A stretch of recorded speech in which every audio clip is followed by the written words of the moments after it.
My name is Rose Martinez, and I have the privilege to serve as the director for the Bellwether College Consortium. First, I'd like to say thanks to the participants on this webinar who endured and may still be enduring challenges in their home and work life. I do feel for you, and I'm right there with you. In our own particular college, we are transitioning back to work, and I hope that you all are doing the same and feeling well. Just as an example, the support the Bellwether colleges gave to our colleges last year in 2019 during the pandemic, we were able to host the U.S. Department of Education and provide time for them to share more on the CARES Act funding. So we have definitely been a part of the struggle, and we hope that for those folks that are members and maybe entering the submission competition again, that benefited you and the work that we've been doing for you and along with you. Our 2022 Bellwether Award submission guidance webinar is the consortium's opportunity to assist our community colleges who have expressed an interest in participating in the competition and seeking more information on the process. So again, thank you and welcome. Today is an opportunity to learn how that work might be considered for a Bellwether Award in terms of the work that you've been doing in past years and presently. This 60-minute webinar will provide a brief background on the consortium, that is who we are and what we do, an overview of the award competition stages, a preview of our website and submission portal in case you haven't seen it, and then also we'll share a little bit of the judges rubric so you have some important elements or you know about the important elements to include in your submission. And then we'll finally end with some important dates and a Q&A. Note that this is being recorded. This session is being recorded for your colleagues who may not be able to be here today. And also for you, if you miss an important element of the presentation, you can always go back and view it. So we will be linking it to our website next week, and hopefully you can share that with your colleagues who may not be able to participate today. Jessica Barnes, who serves as our district support officer, an event coordinator, excuse me, will be reading questions along with Dina Rodriguez Cassidy. So please type any questions you may have in the Q&A feature of this Zoom located at the bottom of your screen. Also look for handy links that either Jessica or Dina will be providing through that Q&A function. So thank you both, Dina and Jessica, for being a part of this coordinated event.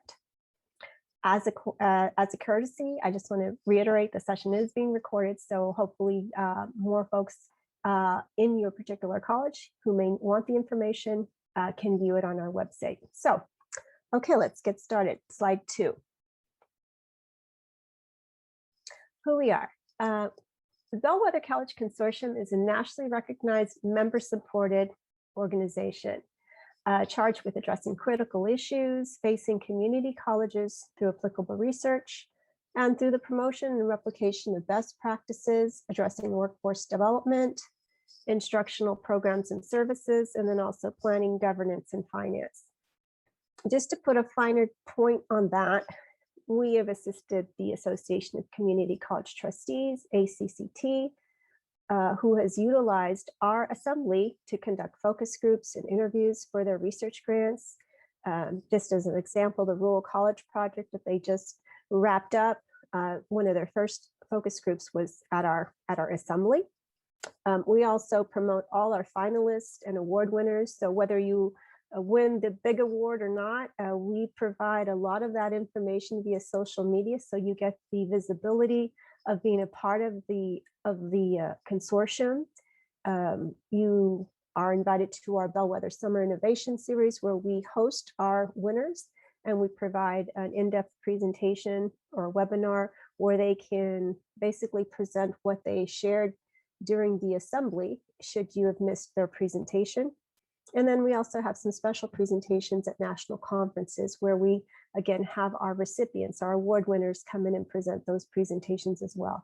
So we provide a lot of support, a lot of promotion of our cutting edge programs, because we feel those are those programs that are most valuable, they're replicable, that are scalable.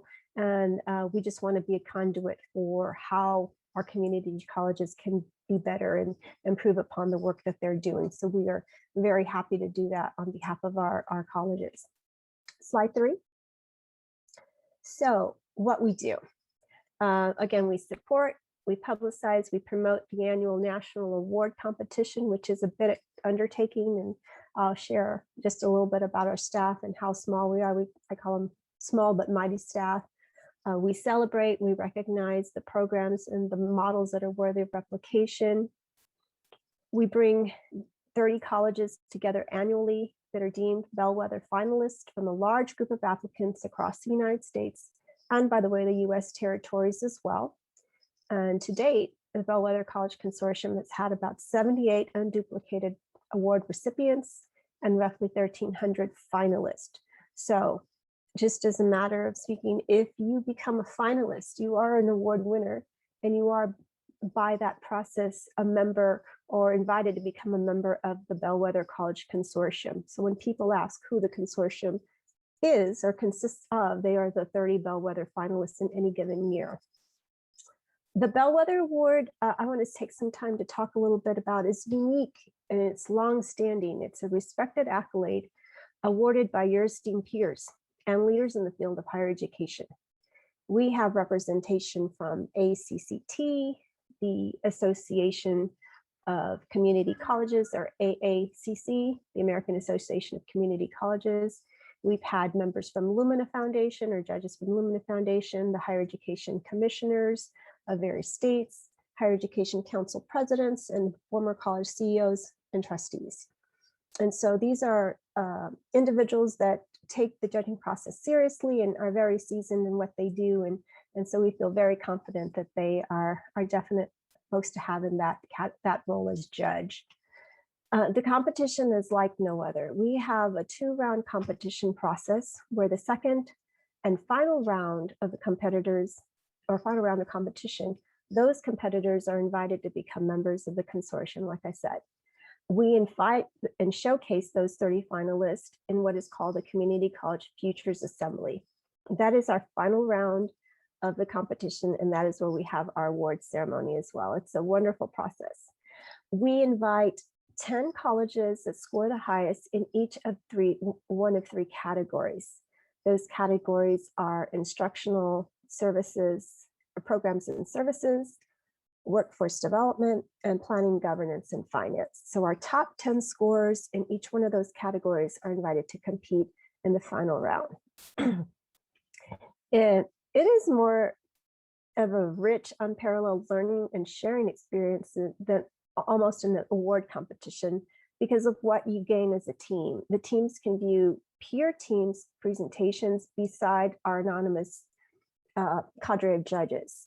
You can ask questions, and so it becomes a very rich learning environment during the course of those 3 days. We have colleges who have participated for many years, and we have colleges that have come in and won the award. They all see the value in this in-depth immersion into what the most successful community colleges are doing presently. I also want to say it's just a stimulating, intense, and exciting experience that really enables the college teams to just dissect the project management components of what they did and the outcomes and key indicators. And that is a really significant process. And for that, all of our teams are awarded digital badges that go on to compete at the finalist level. This first round is a starting point. So submitting a proposal is obviously step one. As one BCC member likes to put it, this is the Heisman Award for our community colleges. So we're very proud to be hosting you. Should you make that final round, or should you just be participating in the first round, I think you will find it an invaluable experience. Slide 4. So when did this all start? The Bellwether College Consortium was really the brainchild of Dr. Dale Campbell. Dale Campbell is the founder of the Assembly, which again is the final round of the award competition, and the person who created the Bellwether College Consortium. His invaluable contributions to community colleges span his lifetime. We owe a debt of gratitude to Dale and his foresight in creating the consortium as a professional network for these colleges and an architect for the competition. He is Professor Emeritus of Higher Education at the University of Florida, which is the former home of the Bellwether College Consortium, And he also serves as an honorary advisor to the consortium presently and is a frequent participant in our annual events. In fact, he was my co-MC last year at the virtual event. So hopefully Dale will be present in the 2022 award ceremony. We'd love to have him, and I hope that you all can meet him. Slide 5. So this is the Bellwether team. Like, as I said, we are small but mighty. I wanted to say we have 2 individuals of our team on the line today or on the webinar today. Dina Cassidy Rodriguez is the Executive Assistant to the Vice Chancellor for Economic and Workforce Development. And she helps with the creation, or she actually helped create and finalize round 1 and round 2 scoring rubrics, and assist with the selection of our judges, their orientation process, and overall conference support. So she is a very important part of our team. Robert Acosta is our communications coordinator. He handles all of our marketing and PR. He supports our website development and our social media channels. So if you are on LinkedIn, Twitter, or Facebook, please like us. Please be looking at these channels of communication, as we utilize them often to provide important dates and deadlines and information that we wish to share with our members and our non-members as well. He also helps address questions when I'm not available to our participants in the award competition. Ida Leos is our workforce development support specialist, and she is my right hand. She handles all the registration and general questions. So if at any point in time you cannot get a hold of one of us, which probably is very unlikely, but Ida is usually our mainstay, is always available, and she will direct questions. If you don't know who that question should go to, she is always our good point person. And then our newest team member is Jessica Barnes, who, as I said, is the District Support Office event coordinator for Alamo Colleges. And so she handles our webinars and helps with our AV event support as well. And I just want to say thank you to all of them, because without their help, we would definitely not be able to get this national award competition off the ground and be so successful as it has been in past years. Slide 6. I love this slide because we really do take pride in sharing our national draw. This is just an example of the large number and geographic diversity of the states and even US territories that have participated. And this is just one view. So this was 2020. All those flags represent a different state or US territory. In fact, I think the Republic of Marshall Islands was one of our submitters in this particular year. So we hope to see all 50 states, and hopefully you will be one of them. And by the way, we obviously get several colleges from any individual state. So know that your competitors are not only outside your particular state, but also within. So we look forward to seeing your submission. Next slide. Oh, yeah, go ahead. And these are our award winners for this year. The Bellwether Award is typically given in January, late January. And so these are our colleges and their specific programs that were deemed finalists. So again, like I said, 10 finalists per each category. I want to call out the winners for this year's Bellwether Award. In the Instructional Programs and Services category, it was College of the Canyons. The title of their program was Dismantling Barriers to Support Students. In the category of Planning, Governance, and Finance, Southwest Tennessee College won with their program titled Redesign and Reset, Organizing for Large-Scale Systemic Change, excuse me. And then in the category of Workforce Development, Oxnard College won with their project Recover, which stands for Revisions Encompassing COVID Operations, Valuing Emergency Responders. And I can say that last particular winner did have its program replicated in many colleges, community colleges in the state of California. So all very, very successful programs and definitely worthy of the award. Slide 8. So let's talk about the competition stages. I just want to give a brief high-level overview. We opened up the submission portal on September 15th, and so the portal is open right now. You can take a look at it. If you just want to view it and just understand what we're asking for, definitely take a look. That portal will close. I'm sorry, I said we were open in September. We closed September 15th, 2021. We've been open since roughly June. So right now we are accepting submissions via the portal link, and I will share with you where that link is located if you don't already know. Round 1 begins September and goes through October. And so that is where we have judges.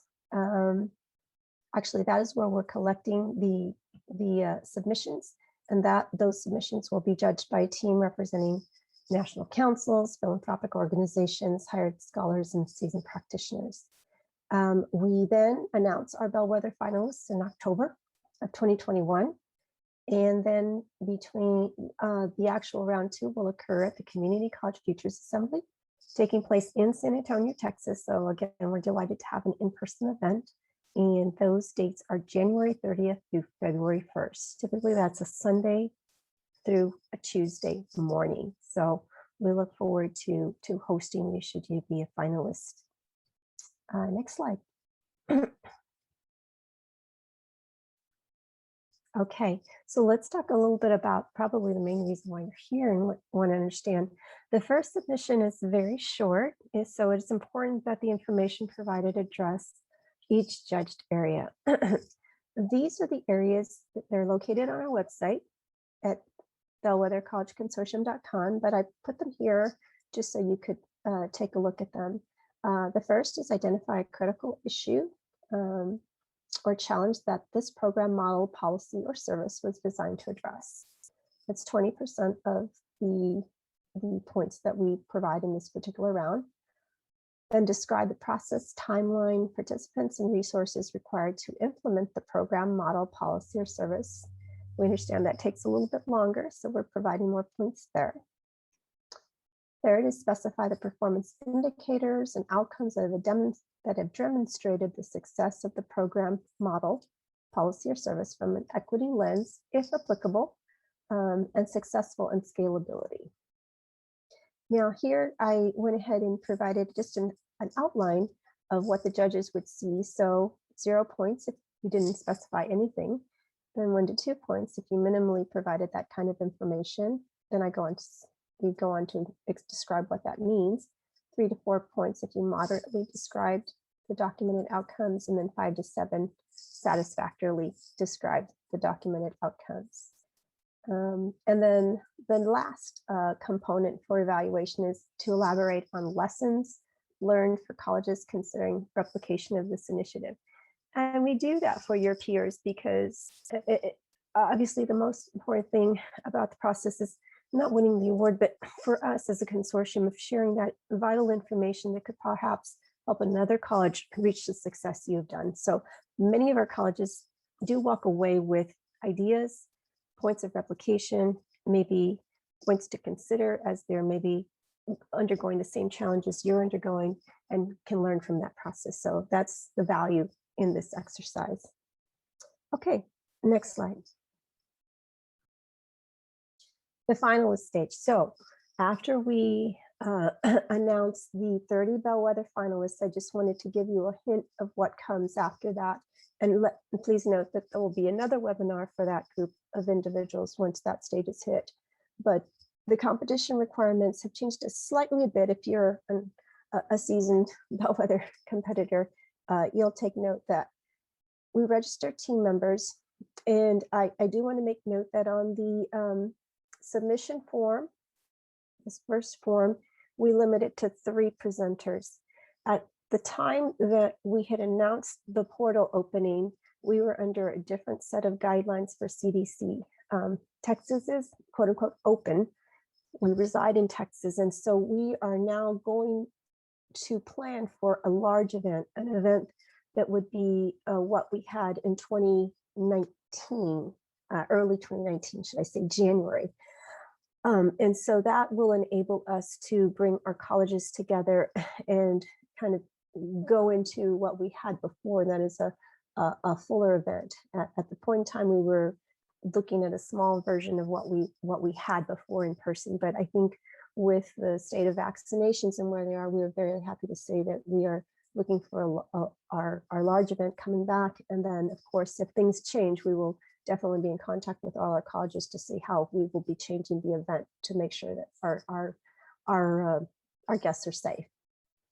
Oh, we will have everyone participate in the Bellwether Showcase. We've never had an issue with this, but I do want to let you know that this will be judged. And so this is typically not judged, but this gives our judges an opportunity for a preview of what is to be expected in the actual presentation, that 16-minute presentation that each college will have for the judges as well. We will have a submission of a digital binder. We're into the 21st century, so we used to have actually full binders, and we would have individuals bring those binders that were sometimes 5-10 pounds. We have gone to the digital age. We've digitalized most everything, and so that's information that we can put up on our website for our members at a future date. So we will have a submission of the digital binder, and we'll explain more of that, like I said, in the second webinar. And then, of course, we want you to participate in the award ceremony. We have a musical guest coming MC, and we found last year this year we had a great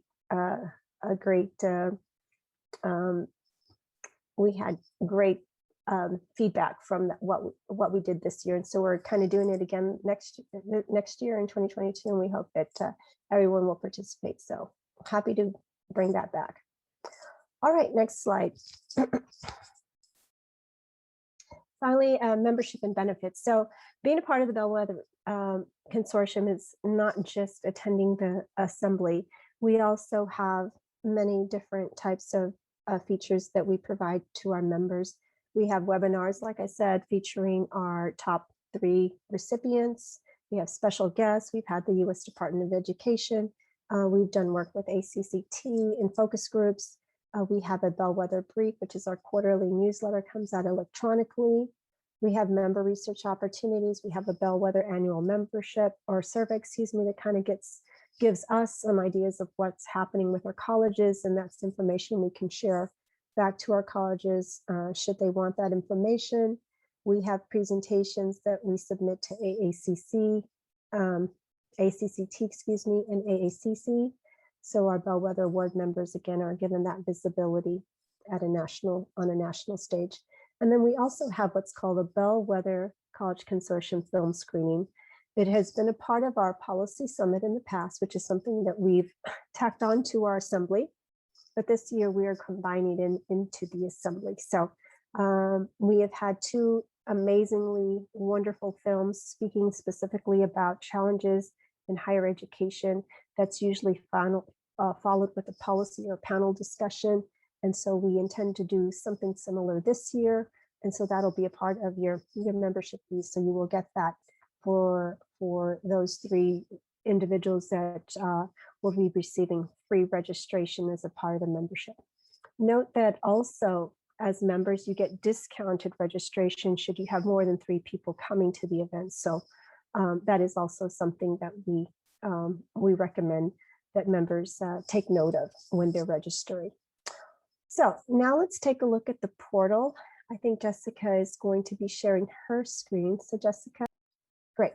Okay, so I love this picture or this collage. This gives you an idea of the energy and the excitement that happens when we come together as a group of community college leaders. We have several tabs that you can explore. This is at bellwethercollegeconsortium.com. But what I want to go to specifically is the Community College Futures tab, and under their guidelines, and it says updated. So if we can click on that. So this area talks a little bit about the Bellwether Award again for 2022. I wanted you to take note of the award categories. So some of you may not know specifically the award categories, so I want to make sure that we do outline them, and they are found here. So the first is Instructional Programs and Services. These are programs or activities that have been designed and successfully implemented to foster or support teaching and learning in the community college. That's usually our most popular award category, by the way, so we usually get the highest number of applications there. The second is planning, governance, and finance, what we call PGF for short. Those are programs or activities that have been designed and successfully implemented to improve efficiency and effectiveness in the community colleges. We get the least amount of applications there, so I just want to put that out there as well. We are always looking for more PGF models, submissions. And then finally, workforce development, an area that has been growing in popularity. We have public and or private strategic alliances and partnerships that promote community and economic development by, by producing workforce. So I know many of you have outstanding workforce development programs. We'd love to see them. And I know with the pandemic, we have seen an upshot and a lot of funding go towards our workforce development programs. So if you have one that you'd like to share and feel like you're doing significant work in that area, we'd love to hear from you. Okay, if we go further down, Jessica, if we go down to selection criteria, I know we've covered that, but I want to let you know that it is on the website for you to look at. And then finally, what I want to do is take you to the application portal, which is on the website. So where it says submit your entry here, this is where you'll find specific detailed information on how to complete the form. So if you scroll down further, the first thing that we ask is to determine what category you'd like to compete in. So again, those categories that I've defined are up on top. We invite colleges to compete in every category. We only ask that you put in one submission per category. But if you're a specific college, X college, and you want to have a submission for any one of those three, please by all means do so. If you want to have more than one category, then I would suggest you coordinate with your other colleges or your other departments to ensure that you have what you feel is the most strongest program put forth. The other information is fairly simple: your college name, your address. What I'd like to point out is the principal contact. That person is responsible to provide information that we're providing to you to all of your team members. So it might be an important date, it might be the announcement that you're a Bellwether finalist, or it might be a question that we have that we really need answered on behalf of the judge, or something that we have when it comes to finalist stage, and we want to make sure your abstract is correct, or we know exactly who's going to be presenting at the assembly. So that is really key, that whomever that person is, that they are responsive to us, so that we can make sure that we're in communication, providing all the information we need to you. Now, I want to say that when we created this portal and this information, we were looking for a smaller event. And so you have the opportunity to put in 3 presenters here. We will be able to expand, should you be named a finalist, to have more than 3 presenters. So I did want to let you know through this webinar that we are looking to be able to expand the number of presenters you have to, we'd suggest no more than 5, although we've seen more, and you're more than happy to, or you're more than able to provide us with more than 5, but 3 is who 3 is what we need for this particular moment in time, just so we have an idea of who would be coming. If you can continue further down the application, the last 2 pieces are the most important. The program description, that abstract, limited to 50 words or fewer, that is what will be going into a printed material or electronic material for the actual futures assembly. Excuse me, I'm just gonna grab some water. And then the second and last piece is the program summary, not to exceed 500 words. That is what will be judged. So our judges are looking at that 500 word summary to provide them with the information, the criteria that we just went through. And that is what they will be used just to make their scores or provide scores for that first round of competition. So Much more is available on the website and in the portal. So if you take a look at that at your leisure, I think you'll find a lot of good information there. Any questions you have, we have again the Q&A coming up in moments, or you can always email me. Slide 13. We'll get outside of this particular website now. We'll leave it and we'll go back to our slides.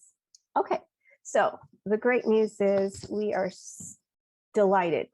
I mean, really ecstatic to be having an in-person event in 2022. We're in negotiation with a hotel that I think you are going to love. It's within walking distance to the Riverwalk. So if you've ever been into San Antonio, you know what a draw that is.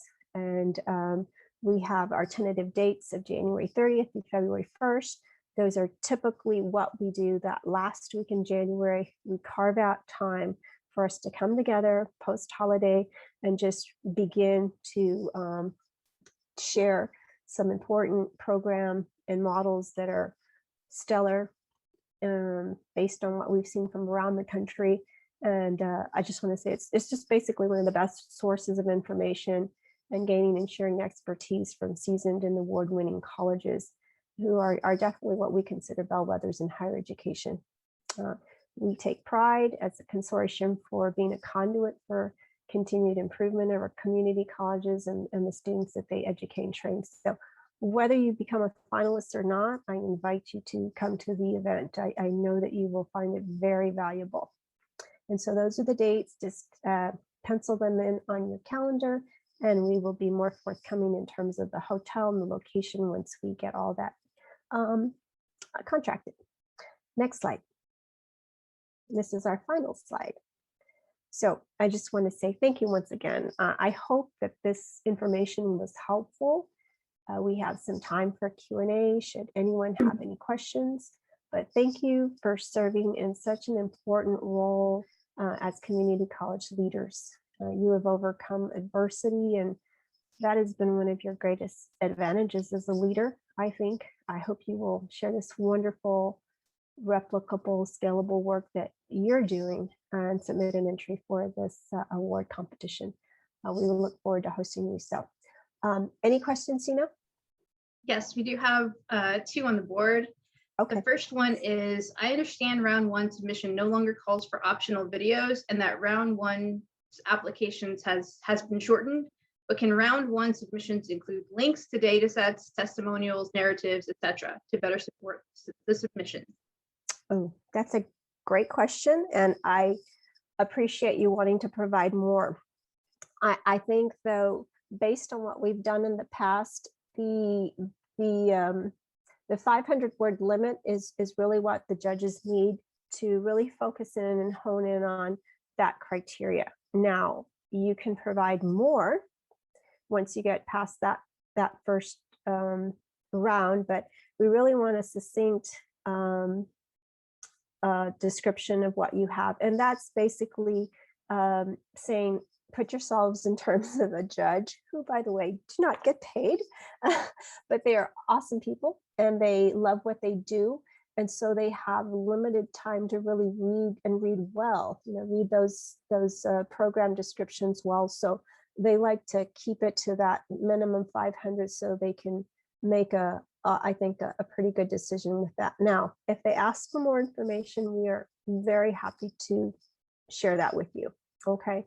But yeah, no, we don't need any links at this point in time. So, but I appreciate the question. I appreciate you trying to provide more information to help our judges along. Second question. If my program involves a partnership between multiple community college partners, would this be eligible for consideration? Okay. Yes, it would be, because you all are still community colleges. This is not a question I've had before, so I think I'd want to explore it more offline, but definitely so. I think the question is, who would be the main college to put down as that primary contact, but I could probably foresee all of those colleges being invited as members should you make it past that first round. So we'll say yes. And that is the last question. we'll wait maybe 5 minutes. Oh, wow, we're getting off easy. And I just wanted to make sure that everyone saw the links in the chat. I think I might have said called it a Q&A, but the chat function has the links to our guidelines and also generally to our Community College Features Assembly website. So note that. Okay, another one just came in. What cost Okay. should we plan for in the submission process, and if we are successful? Okay, so obviously travel to San Antonio would be for possibly, by the way, you can have one presenter. You do not have to have three. You can, I've seen as many as 15 people come from one college, which we love because certainly not something we're expecting. I would suggest travel for at least 3 individuals, our membership, which unfortunately I can't tell you the specific number, but I'm thinking that we will have that available within the next 2 weeks. Okay. And typically, if you look at years past, last year was a virtual conference, so we were able to way limit that particular price tag because we didn't have the food and beverage. And if anyone's ever hosted an event, you realize how much that can be. But we want to feed you sufficiently, and we want to make sure you have a very pleasant and comfortable stay. So that being said, the membership amount should be coming in the next 2 weeks. Okay. And we will share that with you. But yeah, beyond the travel, there is really not much to provide because you're not providing any sort of recorded presentation. It's all going to be done there. Typically, we have a PowerPoint presentation that you provide. We provide the projector. We have our colleges bring a laptop, which every college has. So other than a laptop, and like I said, 1 to however many presenters you want, that's totally up to you. Any other questions? No other questions at this time. Okay, I'll just wait a bit. Again, remind you that this is being recorded. The recording will be probably on our website no later than Wednesday. And we will send it out to all our registrants. So just as a courtesy, if you're on this call or on this web, we will go ahead and send that to you. We don't have a question, but we do have a message from Dale Campbell.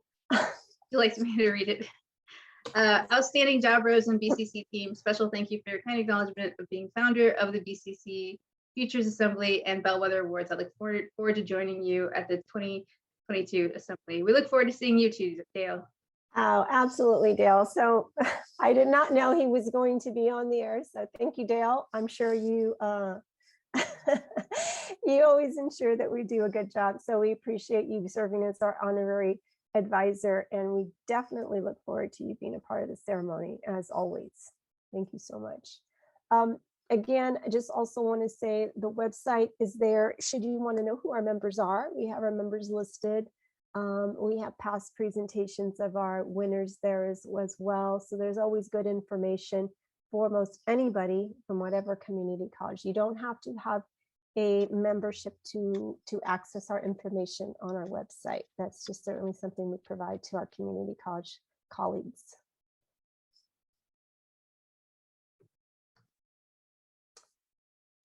No more questions. Okay. Well, I would like to again extend an invitation to all of you to provide a submission. We would love to have our judges read it. And I just want to thank Jessica and Dina and Dr. Campbell for being on the line with me and being such amazing support. Thank you all. And again, thank you to our community colleges that are here with us today. We look forward to hosting you. We wish you the best of luck should you we pique your interest, and be well, everyone. So thank you so much for this time and opportunity, and hopefully we will see you in 2022. Thank you.